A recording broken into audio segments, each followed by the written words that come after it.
Maruti Suzuki's People Technology presents Suzuki Connect with Navigate to Car and many other features. Watch more, feel more. Dell.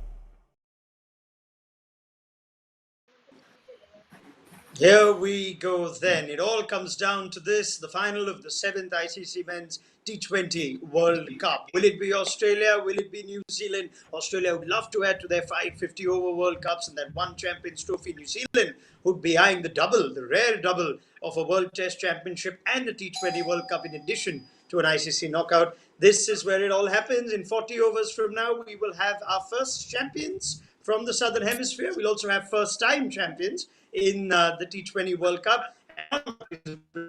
Kendrick for T20 Timeout, powered by Dell, joining us from that Southern Hemisphere. It's time to say good evening to Tom Moody and possibly good evening or good morning to Daniel Vettori. Which way are we going? Coffee, wine? You could go either way at 2 a.m., Dan. It's that time of night where you do both. Agarkar, it's a pleasure. The final was designed for you and me to watch at convenience at 7 o'clock Indian Standard Time. But we don't have an India, we don't have a Pakistan, we don't have England. What we have is Australia versus New Zealand. And tosses have been so important, and I wonder if losing one just deflates the mood a little, or are we up for this in New Zealand, regardless of how this toss has gone down? I think so. I think I think the casual fan back home is just excited about the game rather than any tosses. They haven't really thought too much about that. They just see New Zealand in another final, and I think if you spoke to Kane Williamson now, he'll be talking about performances, not toss. So that'll be the mentality for the New Zealand team straight away. It's about a performance, not about a toss.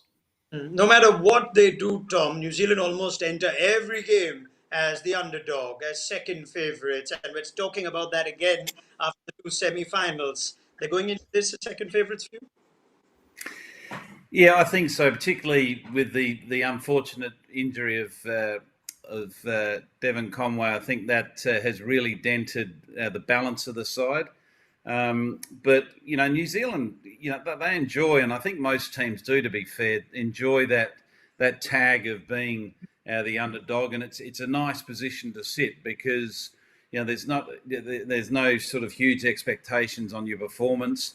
You go out there, do the simple things well, which New Zealand have done, on a repeated basis in this World Cup, and just get the job done, regardless of your opponent, regardless of the toss, regardless of the conditions. Who enters this final, Ajit, from a neutral point of view with more bases covered, Australia or New Zealand? Oh, without a doubt, Australia. I think generally, if you look at it on paper as well, they look a lot more balanced. Perhaps a few more match winners than New Zealand have, but we've seen through the course of the tournament. I think New Zealand just have found a way to win, and that can be a real strength going into a final, because there's been somebody who's put their hand up.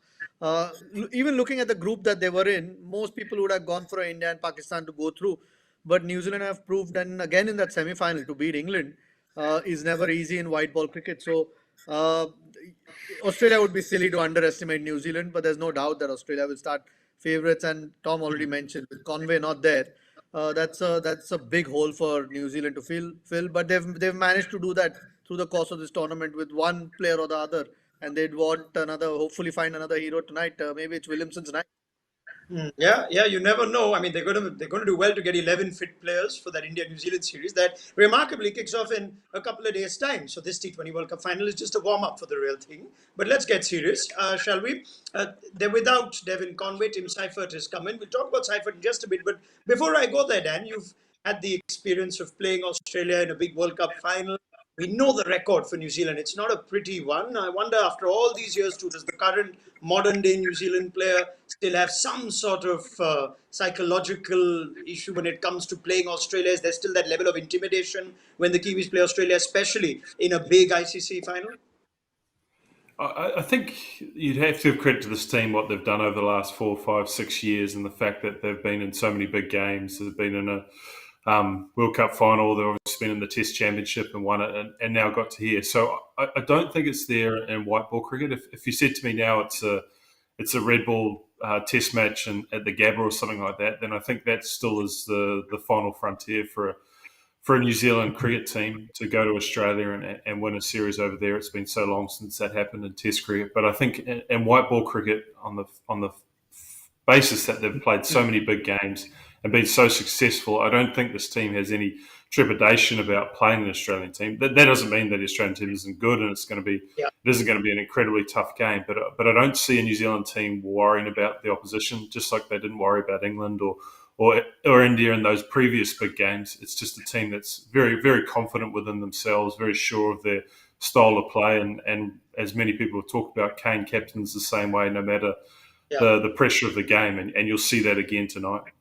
Yeah, I mean, it was a new era that dawned, wasn't it, Tom? After Brendan McCullum and that World Cup final in 2015. If you look at New Zealand in ICC events in 2015, story has changed a bit, hasn't it? We've seen them as, well, let's just call them non-losers of the 2019 World Cup final, more than runners-up. And you've also got the World Test Championship. I wonder just what the last few years have done for this team to perhaps shrug off that big brother tag, which you could say a number of New Zealand teams perhaps did carry for a long time, didn't they?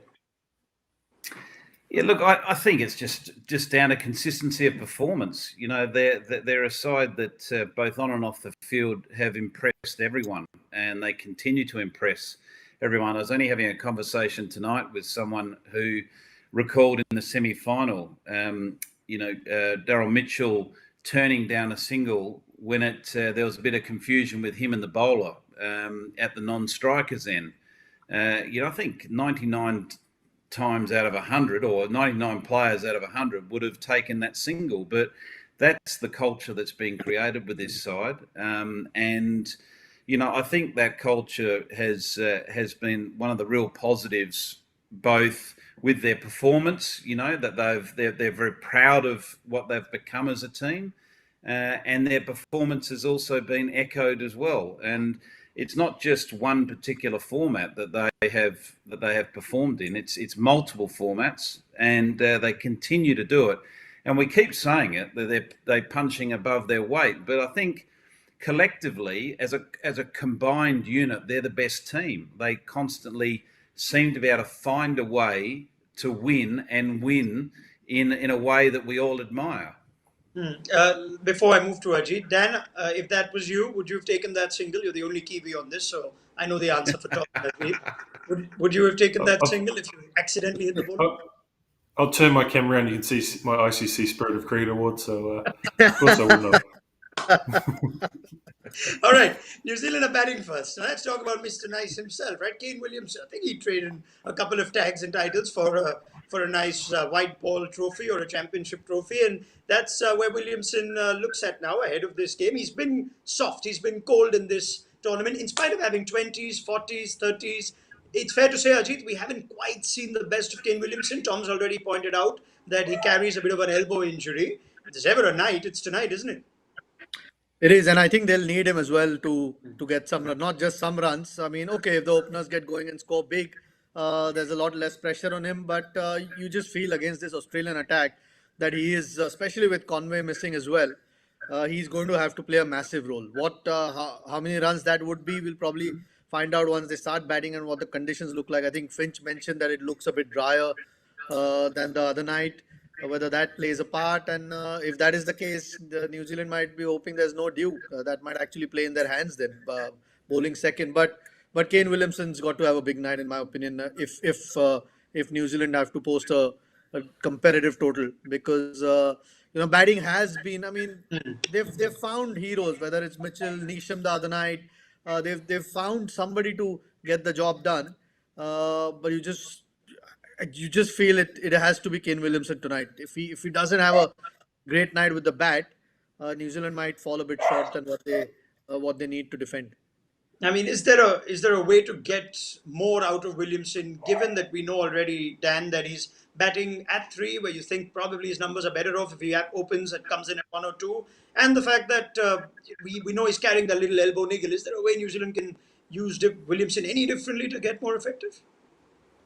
Well, I think he'll try and play to the situation, obviously, and with New Zealand batting first, he won't get much of a read on the game, but he will be able to read that wicket a little bit from what the openers do. And look, it's an incredibly challenging time for Kane. I think, as Tom would know as well as myself, that Kane is obviously a supremely talented player, but what comes with that is a work ethic to complement it, and he likes to hit 500-600 balls before he goes into a game, and this elbow injury is hampering that, and it's not allowing him to probably train the way he wants to. I saw him in the 100 competition in England, and he was just starting to hit balls there, and there was an incredible amount of frustration about his game and being able to get it back to where he wants to. So I'm sure that's playing some part in his form so far, but I also think he's played a couple of innings that have purely been situation and have got New Zealand through. And I think more than any time it'll be in this final where he reads the situation and does exactly what New Zealand needs to try and win the game.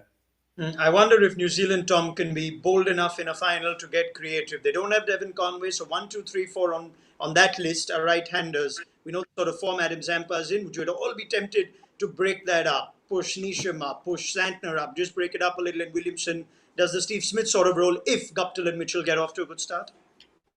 It's good to make, and I don't think Neesham be the one that will be moved up. I think Neesham has played a critical role in that back end as a finisher.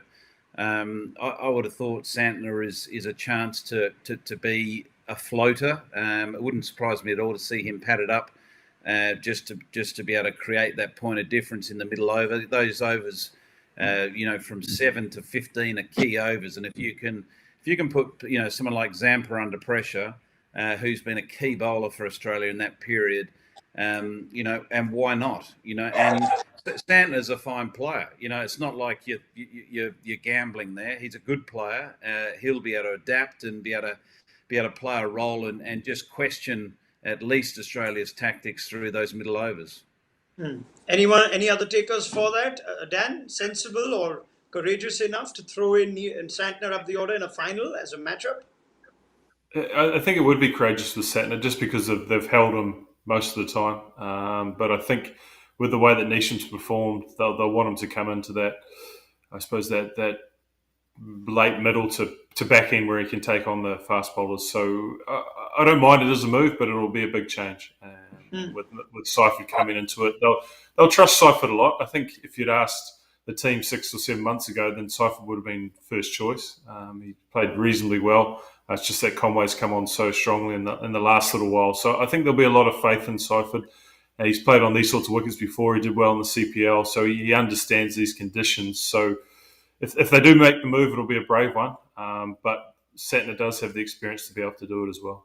I mean, the Seifert story is a great one, isn't it? Didn't make it to the UAE in time, didn't complete his quarantine, so they opened with Daryl Mitchell in the warm-ups, and the rest is history. Seifert never got his place back. But what we have seen, Ajit, the spin play a really big part in the 2 semi-finals. Now we speak of Dew in Dubai. I don't know how much of it came into that second semi. We look at Sodhi, we look at Zampa, and we know they could have a big role to play, perhaps bigger than the seamers too. I mean, they certainly have a big role. I don't know whether they have a bigger role than the seamers, because if you don't get wickets up front, it always becomes a lot difficult. I mean, those are exceptional numbers. I mean, Zampa, we spoke about it before the semi-finals as well. No one really talks about him. And again, in that semi-final against Pakistan, he was the one who pulled it back in his first couple of overs. So they'll have a massive role to play, there's no doubt. But I think it's the seamers who are going to set this game up from both teams. Whether it's Stark and Hazelwood or Tim Southee and Bolt. If those guys don't have a good night, then obviously these spinners will be under a bit more pressure, and they've dealt with the pressure. They've done well under pressure, but then you're asking way too much, not just to control the game in the middle overs, but also get them back in the game with wickets, which can't always be easy. So I think it's still going to be the seamers who might dictate which way this game goes. Australia were okay on the night against Pakistan. I'm sure if the seamers bowl as well as they do, they will put New Zealand under pressure.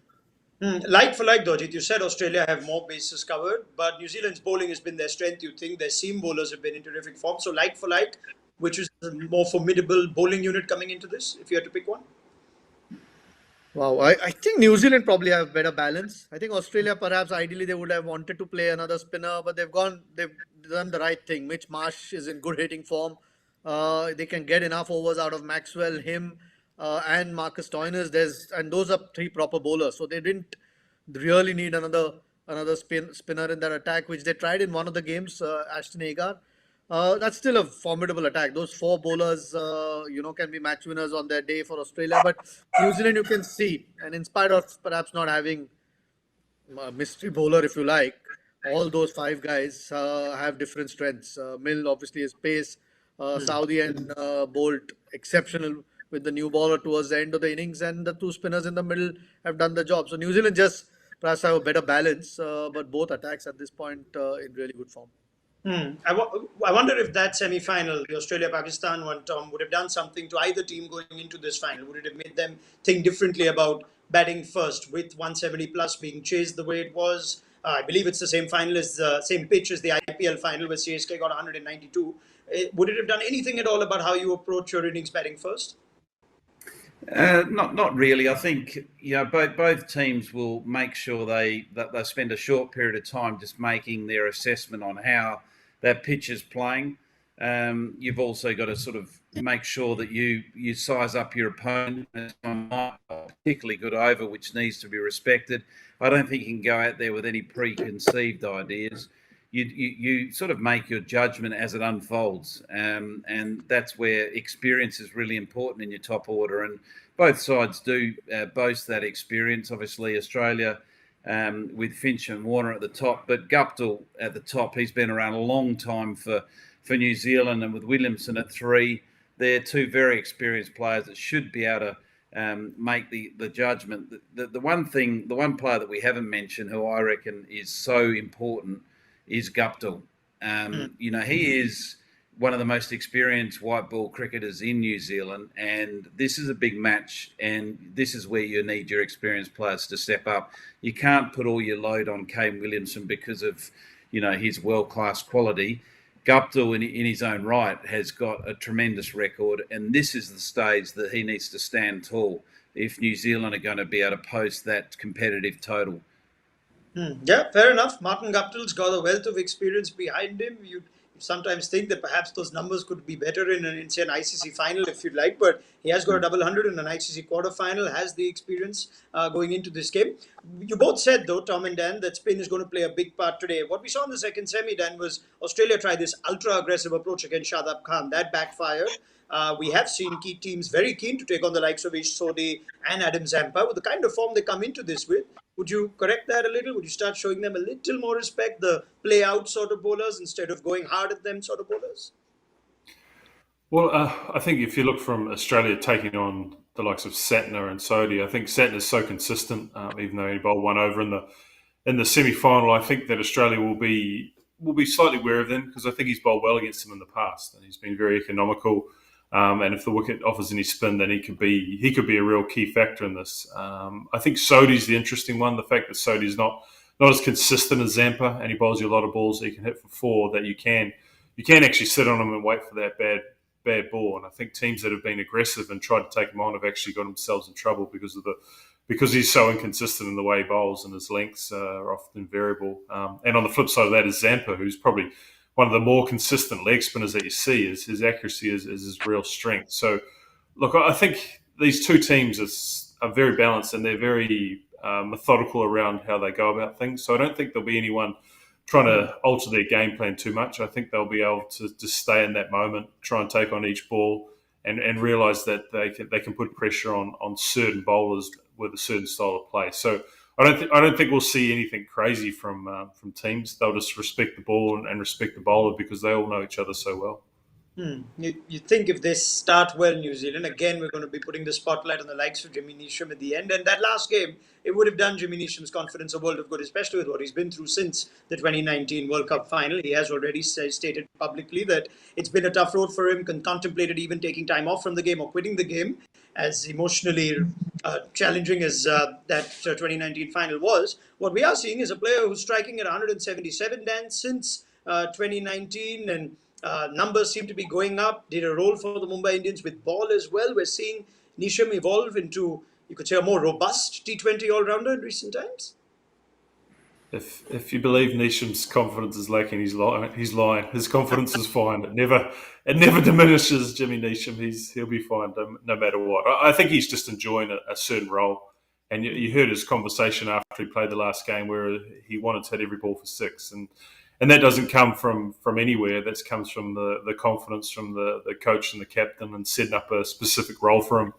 Whether he goes up the order a little bit or whether he's down at the back end, it's about trying to hit every ball for six, and that's a role that not many people are afforded, and they think because of the rest of their batting group that they can actually allow him to go and play in that game. So that's style. Sorry.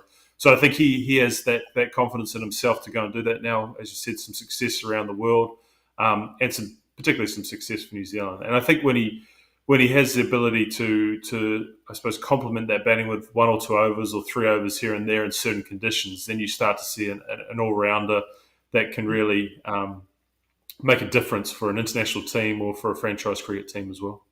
I must say I'm thrilled that I have 3 all-rounders for the first time in a long time on my panel. I'm sure no one takes offense to being called that, surely. I'm looking at your reactions quietly, but no offense taken at all. Let me put the question I put to Tom and Dan a little while back, Ajit, on whether he'd be tempted to use Jimmy Neesham's red-hot form from that last game. Tom says he might have to stick to his role at the end, but now that New Zealand are batting first, they're missing a left-hander in Devon Conway. Is it a tempting prospect? I don't think so. I don't know. I don't. That's the one thing New Zealand have done. I mean, we've always speculated whether they need at times an extra batsman instead of. I think they ditched that idea very quickly. They played Seifert initially, and then they went once Milne was available. They went 5 proper bowlers. So and they stick to what their game plan is. And at this point, I don't think Neesham coming at number 3 or 4 is I don't think he's the kind of batsman that New Zealand need at that number unless it's really deep into the innings. So what he's doing at number 6 or 7 perhaps, or 5 or 6, depending on when what the situation is a better role for him. There's no doubt. Santner perhaps you could think of, but I'd be very surprised if New Zealand do think along those lines. There's just one guy who's turning the ball away from the right hander, and you still back your top order to do the heavy lifting, if you like, and then free up someone like a Phillips or a Neesham to come and play freely and try and finish the inning. So I don't think Neesham's, at least in my opinion, is the right guy to anyway come up, and I doubt New Zealand would. Yeah, do you think, Dan, if I told you before the tournament that this is what New Zealand's 11 would look like if they make the World Cup final, you'd have, I wonder what your reaction would have been. And do you think, in spite of them having played well, won the semi and reached here, do you think this is the ideal balance of a T20 side, the best that they could offer with 5 specialist bowlers, Santner 7, Southee 8?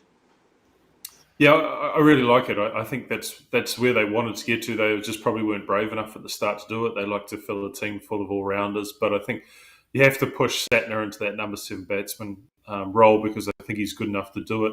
The real surprise is obviously Daryl Mitchell because he was, I suppose, almost the 15th member selected, and the way they were going to utilise him was probably him and Jimmy Neesham competing for a spot. And I don't think they were 100% set on Neesham either at the start. But now that they've found roles for all their players and that confidence has come into it from their performances, then I do believe this is the best possible team and the team they wanted to get to if they're brave enough to do it. And a Ferguson injury here probably helped that and allowed Milne to come in, albeit that I think Ferguson and Milne could have played together with their express pace. But I think it's a really good team. It's a really brave selection, and it's one of the main reasons that they're in this final.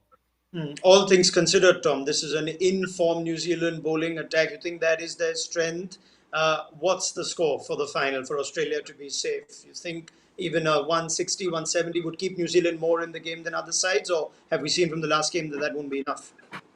Yeah, I think a lot's going to be determined by the pitch itself. We've heard the commentators, we've heard the captains talk about how it's the driest they've seen it so far this tournament, and that could really determine a total of 145, 150 might be enough, and particularly with the spin that New Zealand have got. If there's no dew, it's always hard to chase on a slow turning wicket. But if it's a good surface like we've seen, I would think New Zealand are going to have to get north of 170 to feel that they're safe. Yes, they've got their strength. I feel particularly with Conway's absence is their bowling attack, and that they've just got to make sure as a batting unit that they get a competitive score to give their bowlers a chance. Fair to say, Tom, if this pitch is one of those slower ones, that suddenly New Zealand's odds improve significantly? Without a doubt.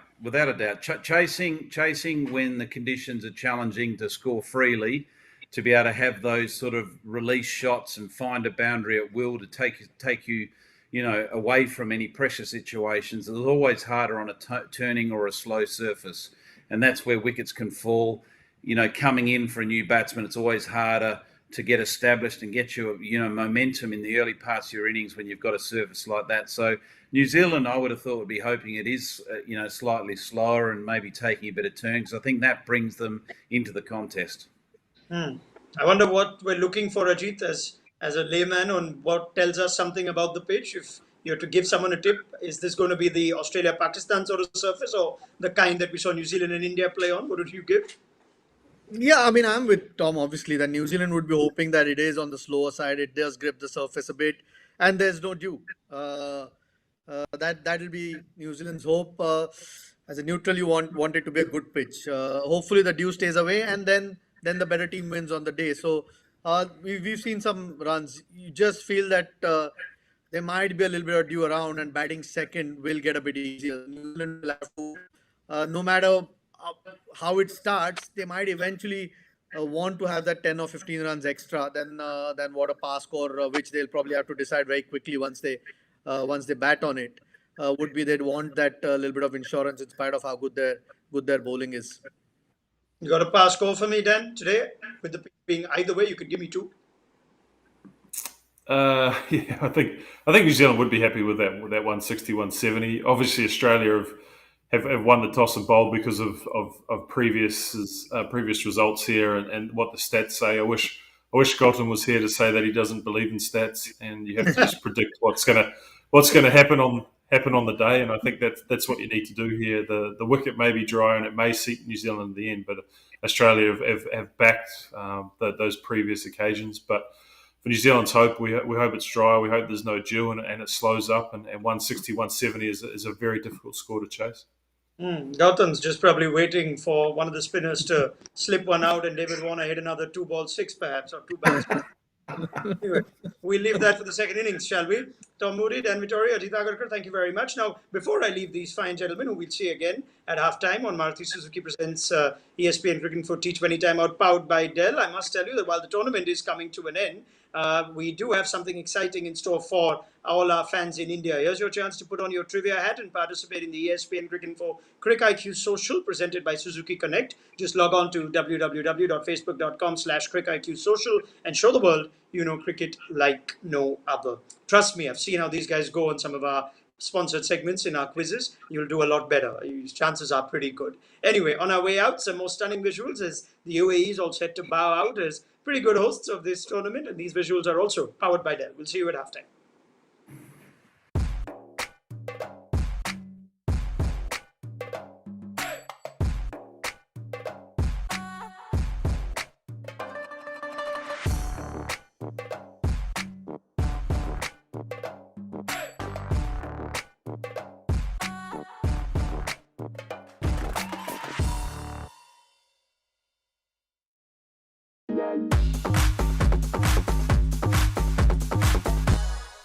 Maruti Suzuki's People Technology presents Suzuki Connect with Navigate to Car and many other features. Watch more, feel more, Dell.